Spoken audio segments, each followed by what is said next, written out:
రామ్టాక్కి తిరిగి స్వాగతం. ఇవాళ ఒక వినూత్న టాపిక్ గురించి చర్చించుకుందాం. ఏమిటి ఆ టాపిక్ అంటే తాగుబోతులు ఎక్కువ ఉన్నటువంటి రాష్ట్రం ఏది దేశం మొత్తం మీద? అంటే నేను వేరే ఉద్దేశంతో మాట్లాడట్లా.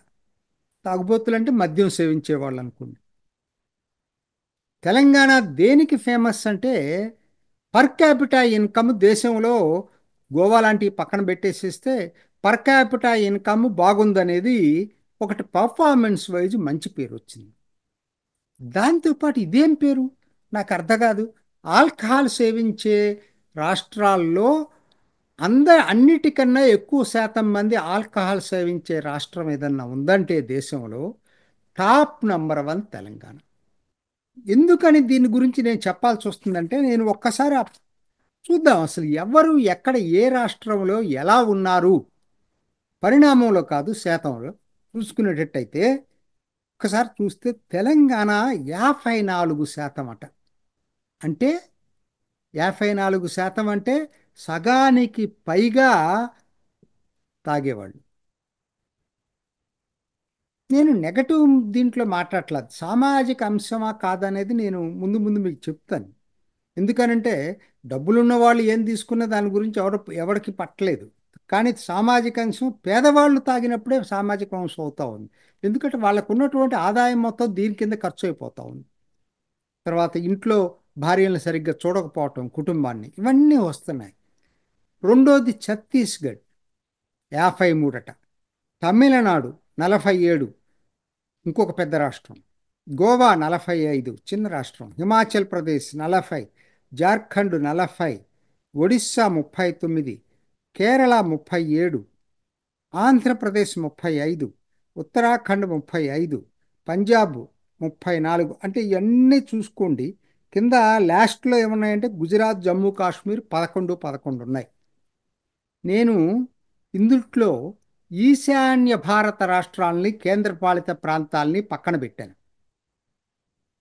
ఆ రెండింటిని పక్కన పెట్టాను. ఎందుకంటే ఈశాన్య ప్రాంతాల్లో ఎక్కువ ఆదివాసులు, కొండ ప్రాంతాలు, అది ఒక వినూత్న సంస్కృతి ఉన్నటువంటి ఏరియా కాబట్టి దాన్ని పక్కన పెట్టాను. కేంద్రపాలిత ప్రాంతాలు చేయాల్సి చాలా ఉంటాయి.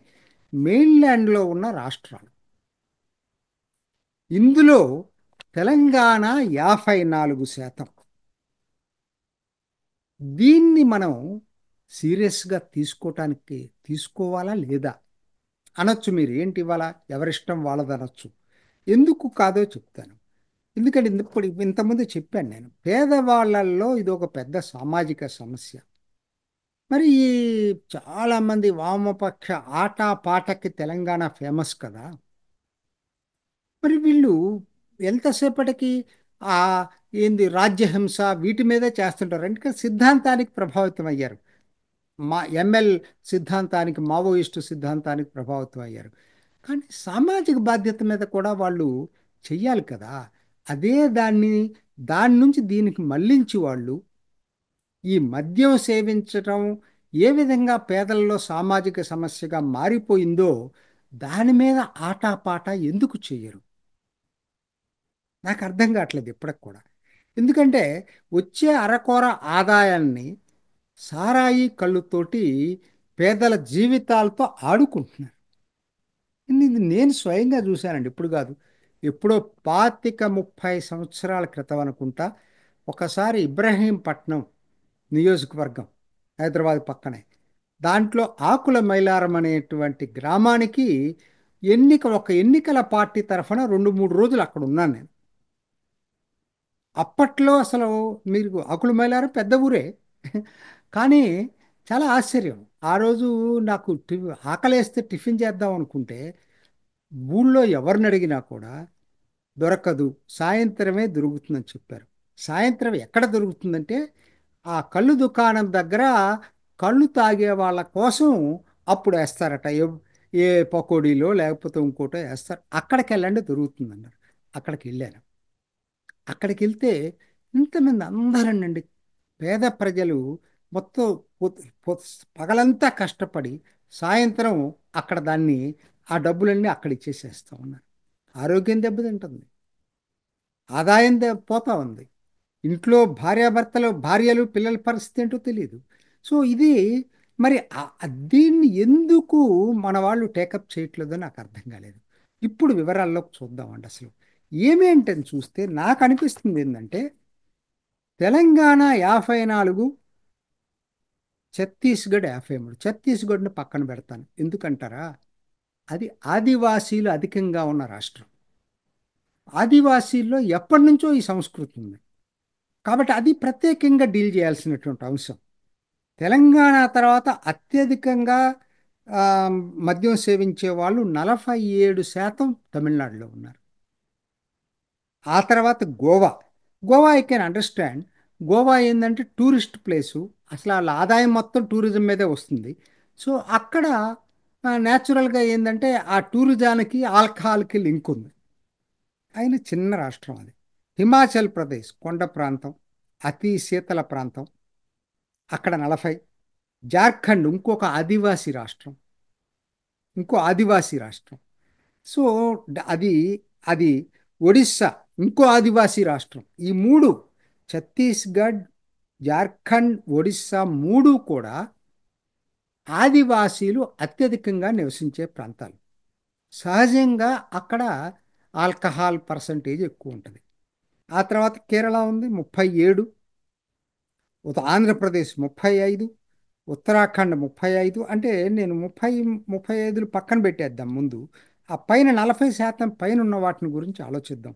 వాటిల్లో చూసుకుంటే ప్రధానంగా ఆదివాసీ ప్రాంతాలు టూరిజం ప్రాంతాలు కానటువంటి రెండే రెండండి, తెలంగాణ, తమిళనాడు. అంతవరకు.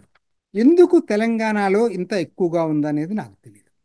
అదే మీరు చూడండి, కిందకి రండి, హిందీ రాష్ట్రాలు కింద ఎవరు, గుజరాత్, జమ్మూ కాశ్మీర్, రాజస్థాన్, మహారాష్ట్ర, ఉత్తరప్రదేశ్, హర్యానా, ఢిల్లీ, ఈవెన్ పశ్చిమ బెంగాల్ 29. ఎందుకు మరి ఈ రాష్ట్రాల్లో తక్కువ ఉంది, మరి తెలంగాణలో ఎక్కువ ఉంది? దీన్ని మనం మరి సామాజికవేత్తలు దీని మీద దృష్టి పెట్టాల్సినటువంటి అవసరం ఉంది. దక్షిణాది రాష్ట్రాల్లో కూడా కర్ణాటకలో తక్కువ ఉంది. సో ఎక్కడ మీరు ఓ, దీన్ని చెప్పడానికి ఈ లెక్కలు ఎప్పుడే 2015, 2016కు సంబంధించినటువంటి నేషనల్ ఫ్యామిలీ హెల్త్ సర్వే. ఇప్పటిది కాదు, 10 సంవత్సరాలైంది ఇప్పటికి. ఈ సంఖ్య ఇంకా గణనీయంగా పెరిగే అవకాశం ఉంది. నెక్స్ట్ ఎన్హెచ్ ఎన్ఎఫ్హెచ్ వచ్చేసరికి, హెచ్ఎస్ వచ్చేసరికి ఇంకా గణనీయంగా పెరిగేటువంటి అవకాశం ఉంది. అసలు ఏమిటి కారణం అనేది నేను కొద్దిగా ఆలోచిస్తున్నా. ఏమన్నా కోణాలు, ఏ కోణంలో ఎందుకు ఇట్లా తెలంగాణలో తమిళనాడులోనే ఎక్కువ ఉందని. రెండిటికి సామీప్యత ఉందో అంటే ఏ విధమైన సామీప్యత లేదు. తెలంగాణ ఓ నవాబు కింద ఉన్నటువంటి ఆ, ప్రాంతం, తమిళనాడు బ్రిటిష్ కింద ఉన్నటువంటి ప్రాంతం. సో ఆ విధంగా సామీప్యత లేదు. సరే, నవాబు కింద అంటే సంస్థానాల కింద ఉన్న ప్రాంతాలన్నింటిలో కూడా మద్యం సేవించడం ఎక్కువ ఉంటుందా అంటే అది కూడా చూస్తే ఆ గణాంకాలు దానికి నేను చెప్పి ఆ వాదనకి ఎక్కడ సరితూగట్లేదు. ఉదాహరణకు జమ్మూ కాశ్మీర్ నవాబ్ కిందే మహారాజు కింద ఉంది.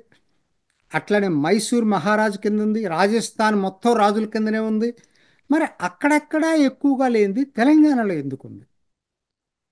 ఇంకొక వాదన మీరు తీసుకురావచ్చు. లేదు, ఇప్పుడు అభివృద్ధి బాగా ఉంది కాబట్టి మద్యం సేవించే వాళ్ళు ఎక్కువ ఉందని. అది వాస్తవం కాదు. అదే కనుకైతే దక్షిణాదిన కర్ణాటక బాగా తక్కువ ఉంది కదా, 29% ఉంది. మహారాష్ట్ర, గుజరాత్ తక్కువ ఉంది కదా.